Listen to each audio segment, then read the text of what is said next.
Welcome back friends. जैसे कि आपको पता है हमने VLW की क्लासेस स्टार्ट की हुई हैं। कंप्यूटर के हमारे एटलीस्ट जो है 5 चैप्टर्स अपलोड कर दिए हैं और इंडियन हिस्ट्री के भी 3 चैप्टर्स अपलोड किए हैं। कंप्यूटर के साथ साथ हम जनरल अवेयरनेस का पोर्शन भी कवर कर रहे हैं, जिसमें मॉडर्न हिस्ट्री के लेक्चर्स आपको मिल रहे हैं। उसके साथ साथ आज से हमने पॉलिटी के लेक्चर भी स्टार्ट करने हैं। ये पॉलिटी के जो लेक्चर होंगे ये एटलीस्ट हम बात करें तो 5 लेक्चर्स आपको प्रोवाइड किए जाएंगे, जिसमें जितना भी पॉलिटी का सिलेबस आपका VLW का है वो सारा क्लियर कर दिया जाएगा।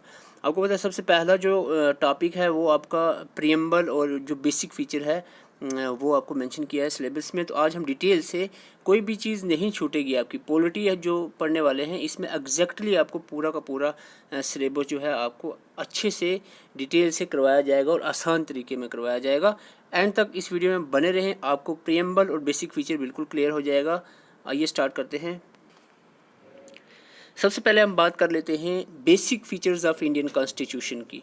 इंडियन कॉन्स्टिट्यूशन का जो बेसिक फीचर्स हैं उसमें सबसे पहले हम बात करें, it is lengthiest written constitution.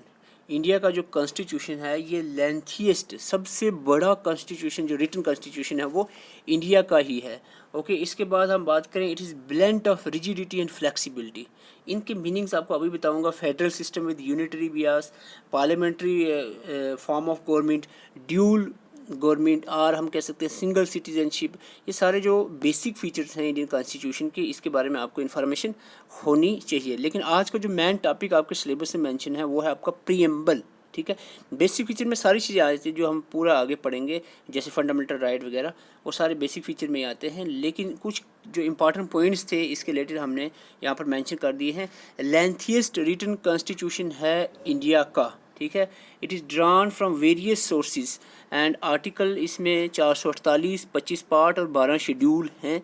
ये सबसे बड़ा कॉन्स्टिट्यूशन माना जाता है इंडिया का पूरी दुनिया में। ठीक है, it is blend of rigidity और फ्लेक्सिबिलिटी।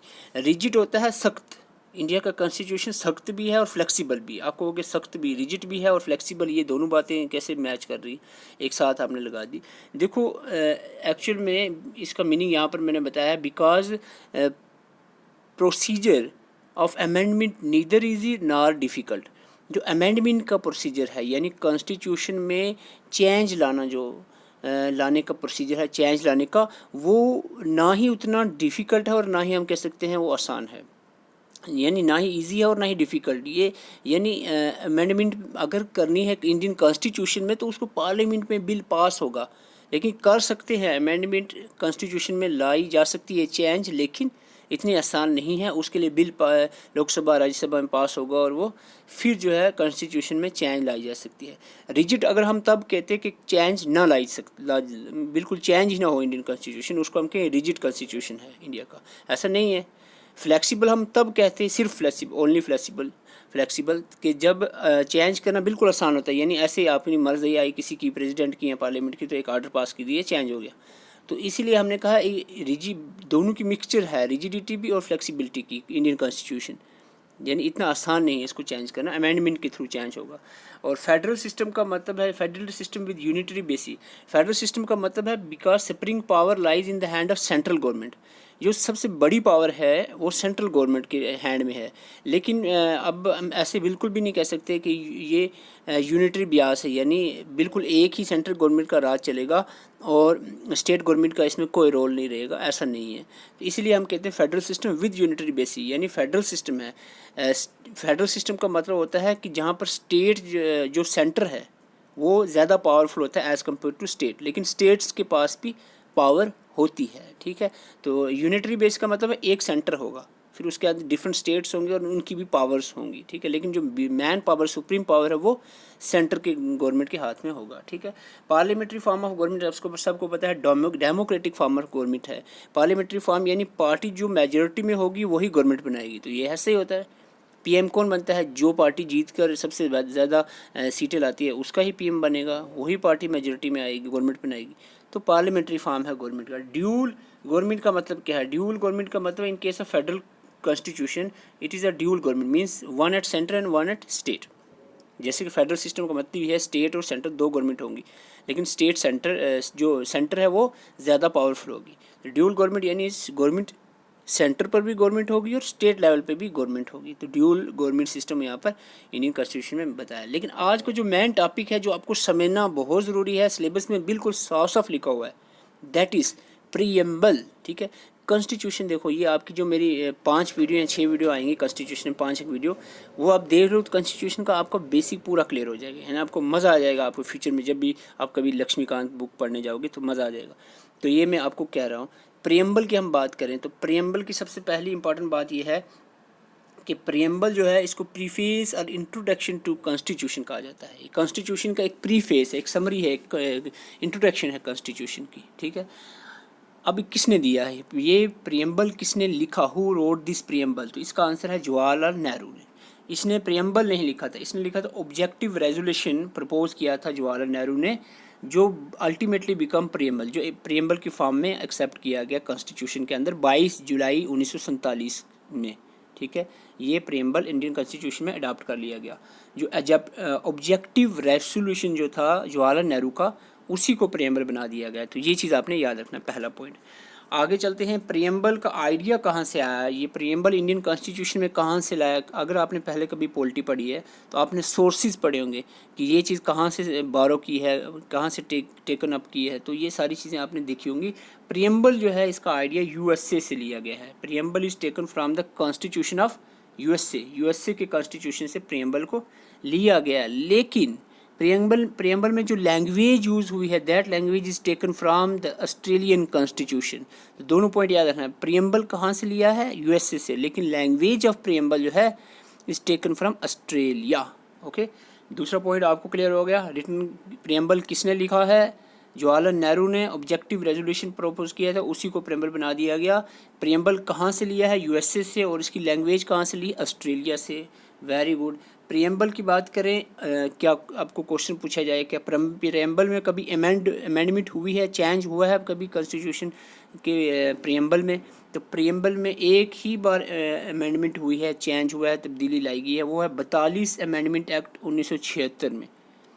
हमारे कॉन्स्टिट्यूशन का जो प्रीएम्बल है उसमें एक ही बार चेंज लाई गई है, एक ही अमेंडमेंट हुआ है इस पर, वो है 42 अमेंडमेंट एक्ट 1976। और आपको पूछा जाएगा इसके तहत क्या चेंज लाएगी, 3 टर्म्स एडिड, 3 नए वर्ड जो हैं वो ऐड कर दिए गए थे प्रीएम्बल में।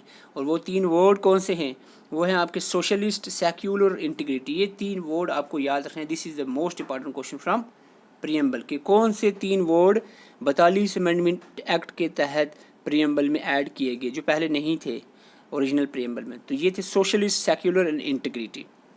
ठीक है, ये 3 वर्ड, और इसका मीनिंग भी आप याद कर सकते हो। सोशलिस्ट का मतलब है means no concentration of power and money, यानी मनी और पावर एक जगह पे कंसंट्रेट नहीं करेगी, इक्वली डिवाइड होगी, यानी जो पावर है वो भी डिवीजन होगी इक्वली, हर एक के पास पावर है, यानी हर एक बराबर है। और सेक्युलर का मतलब are religions are considered equal, सभी रिलीजन्स को इक्वल माना जाएगा, ये सेक्युलर कंट्री है। यानी ऐसे हम नहीं कह सकते कि ये हिंदू कंट्री है, मुस्लिम कंट्री है, ये सेक्युलर कंट्री है। ठीक है, इंडिया का प्रीएम्बल कह रहा है कि India is a secular country.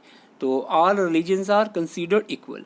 Integrity का मतलब है यानी अनडिवाइडेड है। इंडियन कॉन्स्टिट्यूशन कह रहा है कि India is undivided, means choice to act with wisdom, यानी हर किसी की अपनी चॉइस है, किसी को हम डिवाइड नहीं कर सकते किसी भी नॉलेज बेस पे, किसी की बेस पे, हर एक की अपनी चॉइस है, वो अपनी विजडम के हिसाब से, अपनी नॉलेज के हिसाब से कुछ भी कर सकता है। तो ये है आपके 3 वर्ड अपने याद है, socialist, secular, integrity, 42 amendment act के तहत कॉन्स्टिट्यूशन में ऐड किए गए। आगे चलते हैं, कॉन्स्टिट्यूशन का जो प्रीएम्बल है जो आपके सामने है प्रीएम्बल, हम थोड़ी देर में इसको पढ़ेंगे। तो इसमें जो ये वर्ड यहाँ पर मेंशन हुआ है, ये इसमें लिखा हुआ है साफ तौर पे, और ये वर्ड है आपका आइडिया ऑफ जस्टिस। ठीक है, आइडिया ऑफ जस्टिस प्रीएम्बल में लिखा है। और जस्टिस किस तरह का, ये आपको पूछा जाएगा कौन सा जस्टिस प्रीएम्बल बता रहा है, सोशल जस्टिस, इकोनॉमिक जस्टिस और पॉलिटिकल जस्टिस। ठीक है, ये जो जस्टिस है यानी सोशल, इकोनॉमिक, पॉलिटिकल, ये प्रीएम्बल में लिखा है। और प्रीएम्बल में कहाँ से बारो किया गया है, ये रशियन कॉन्स्टिट्यूशन से, रशिया से आइडिया ऑफ जस्टिस जो है ये टेकन अप किया गया है। तो ये आपने याद रखना है। ठीक है, आइडिया ऑफ कॉन्स्टिट्यूशन कहाँ से लिया गया था, आइडिया ऑफ जस्टिस ये रशिया के कॉन्स्टिट्यूशन से लिया गया था। ओके। और आइडिया ऑफ लिबर्टी, इक्वलिटी और फ्रेटर्निटी ये भी मेंशन है प्रियम्बल के अंदर। तो ये जो आइडिया ऑफ लिबर्टी, इक्वलिटी और फ्रेटर्निटी जो है ये फ्रांस से लिया गया है। ये तीनों वर्ड साथ में याद रखना, लिबर्टी, इक्वलिटी, फ्रेटर्निटी। तो इसकी ट्रिक ये है कि आपको फ्रेटर्निटी मीन्स एफ से फ्रेटर्निटी और एफ से France, France fraternity, France fraternity, France fraternity. तो और ये भी याद रखना कि ये लिबर्टी, इक्वलिटी, फ्रेटर्निटी एक साथ ही आप इसको पढ़ना है। तो इसका मतलब लिबर्टी, इक्वलिटी, फ्रेटर्निटी कहाँ से लिया गया है? फ्रांस से। Very good, very good, very good. ठीक है, आगे हम बात करते हैं। देखो ये 3 केसेस आगे, केसेस होते हैं जब कोई केस करता है ना, तो उसकी जजमेंट देती है पार्लियामेंट के भाई जैसे किसी ने केस किया कि प्रियम्बल जो है के पर केस कर दिया कि ये इंडिया कॉन्स्टिट्यूशन का पार्ट है या नहीं है, तो फिर सुप्रीम कोर्ट जजमेंट देगा। ठीक है, तो 3 केस इसी के रिलेटेड है। क्वेश्चन ये है कि प्रियम्बल कॉन्स्टिट्यूशन का पार्ट है कि नहीं है, क्या प्रियम्बल में चेंज अमेंडमेंट लाया जा सकता है कि नहीं। इसका आंसर आपको यहीं पर मिल जाएगा। पहले मैं बता चुका हूँ चेंज हो चुका है, आपको 42 अमेंडमेंट दिखा दिया, ऊपर दिख रहा है, लेकिन ये केस आपको पता होना चाहिए। सबसे पहला केस था Berubari union case. Berubari union case जो 1960 में हुआ, इस केस के तहत सुप्रीम कोर्ट ने डिक्लेयर कर दिया कि प्रियम्बल जो है is not a part of constitution. ठीक है, फिर अगला एक और केस हुआ, केशवानंदा भारती केस, जो बहुत मशहूर है, 1973 में हुआ था केशवानंदा भारती केस।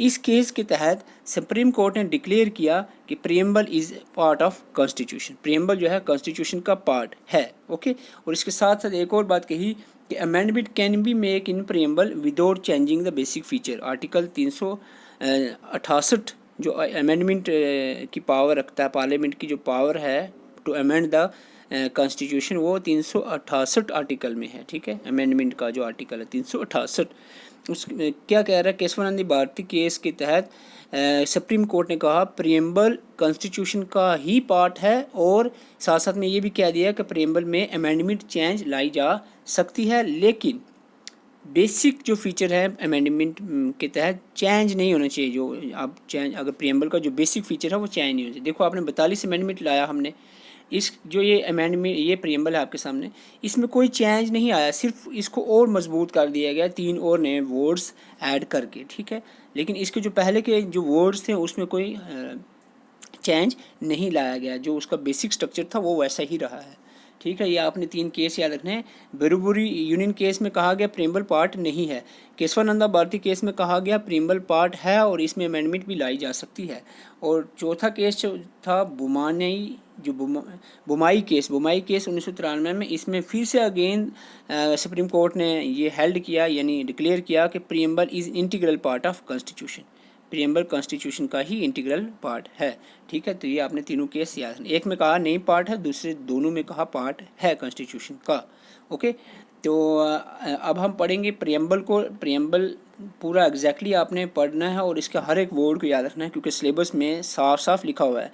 लेकिन उससे पहले थोड़ी सी क्विक रिवीजन कर लेता हूँ, बहुत सिंपल सा टॉपिक है और इम्पॉर्टेंट है टॉपिक ये आपका। तो प्रियम्बल जो है इसको प्रीफेस, इंट्रोडक्शन ऑफ कॉन्स्टिट्यूशन कहते हैं। किसने लिखा है? जवाहरलाल नेहरू ने, in the form of objective resolution, जो बाद में प्रियम्बल बन गया था। ऑब्जेक्टिव रेजोल्यूशन 22 जुलाई 1947 में ये प्रियम्बल बन गया था कॉन्स्टिट्यूशन का। आइडिया जो प्रियम्बल का है ये यूएसए से लिया है, लेकिन लैंग्वेज ऑस्ट्रेलिया से ली है प्रियम्बल की। ठीक है, प्रियम्बल में एक ही बार अमेंडमेंट हुई है और वो कौन सी थी? 42 अमेंडमेंट एक्ट 1976 में। और इस अमेंडमेंट यानी 42 अमेंडमेंट के तहत प्रियम्बल के अंदर 3 वर्ड ऐड कर दिए गए, वो कौन से थे? Socialist, secular and integrity. Okay, इसके बाद हमने याद रखना है कि आइडिया ऑफ जस्टिस जो है ये, यानी किस तरह का जस्टिस, सोशल, इकोनॉमिक और पॉलिटिकल जस्टिस जो है ये रशिया से बारो किया गया है, और जो लिबर्टी, इक्वलिटी और फ्रेटर्निटी है ये फ्रांस से बारो किया गया है। प्रियम्बल इंडियन कॉन्स्टिट्यूशन का पार्ट है कि नहीं, इस पे आपको केस बताए थे। बीरूबारी केस में कहा पार्ट नहीं है, और केशवानंदी में कहा कि पार्ट है, और बुमाई में भी कहा है ये पार्ट है। ठीक है, और अब आपको पूछा जाए अमेंडमेंट, यस अमेंडमेंट लाई जा सकती है, इसमें चेंज लाई जा सकती है। अब ये अगर आप पढ़ो तो इसमें क्या लिखा है? We are the people of India, ये लिखा है प्रियम्बल के अंदर। ये प्रियम्बल है जो ओरिजिनल।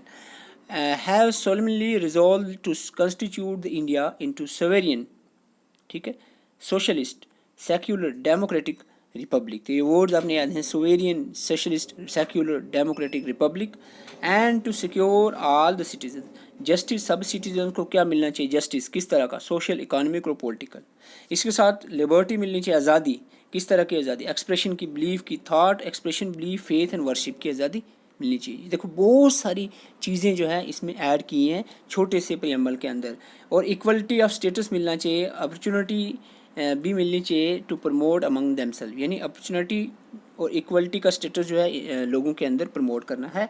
और इसमें कहा इन आवर कॉन्स्टिट्यूशन असेंबली, ये जो कॉन्स्टिट्यूशन असेंबली है दिस 26th डे ऑफ 1949, तो आपको बता दूं 26 यानी 26 नवंबर 1949 में 1949 में कॉन्स्टिट्यूशन जो है ये hereby adopt enact and give to our self this constitution. आपको यहाँ पर ये भी साफ में बता दिया प्रियम्बल में कि प्रियम्बल जो है इंडियन कॉन्स्टिट्यूशन है 26 नवंबर 1949 में अडॉप्ट कर दिया गया था। ठीक है, 1949 में, ये वर्ड याद रखना है। ठीक है, अडॉप्ट कर लिया गया था लेकिन फुली अडॉप्ट नहीं हुआ था, कुछ पार्ट्स अडॉप्ट किए गए थे जैसे सिटीजनशिप, पार्लियामेंट, इलेक्शन वगैरह, और जो बाकी के पूरा कॉन्स्टिट्यूशन है वो 26 जनवरी 1950 को, ठीक है, 2 महीने के बाद 26 जनवरी 1950 को पूरा कानून कम इनटू फोर्स हो गया था। लेकिन इसका राइट आंसर जो अगर पूछा जाए अडॉप्ट कब किया था, वो प्रियम्बल के अंदर लिखा हुआ है, adopt, enact and give to our self on 26th day of November 1949। तो होपफुली आपको ये प्रियम्बल समझ आ गया होगा। मैंने पूरी कोशिश की है इसको आसान करके आपके सामने पेश किया जाए। तो कंप्यूटर के हमारे लेक्चर्स चल रहे हैं, प्लेलिस्ट में ज़रूर विज़िट किया करो, प्लेलिस्ट में जाएं, कंप्यूटर के सारे लेक्चर देखें और उसको अच्छे से रिवाइज करें, और बुक जो कंप्यूटर की है रिहान की उसको भी रीड आउट करें। जहाँ तक हमने पढ़ लिया है यहाँ तक आपकी बुक का पोर्शन भी कवर होना चाहिए, बुक में से भी उतना ही आपने पढ़ना है। और उसके साथ साथ अगर हम बात करें हिस्ट्री के लेक्चर्स भी अपलोड हो चुके हैं, तो हिस्ट्री के लेक्चर भी आप साथ साथ में देखें और पढ़ें, और हो सके तो नोट्स भी बनाते जाएं। तो पॉलिटी के लेक्चर हम स्टार्ट कर चुके हैं। अब हमारी जो शेड्यूल रहेगा बीच में हम जनरल अवेयरनेस के टॉपिक भी कवर करते जाएंगे, जैसे हिस्ट्री और पॉलिटी चल रहा है, और एक तरफ कंप्यूटर चलता रहेगा और दूसरी तरफ हम जनरल अवेयरनेस के टॉपिक साथ में लेकर चलेंगे। नए हैं हमारे साथ तो चैनल को ज़रूर सब्सक्राइब करें, और बहुत मेहनत लगती है वीडियो बनाने के लिए, तो एक लाइक तो बनता है भाई साहब, लाइक कर दें। Thank you for watching.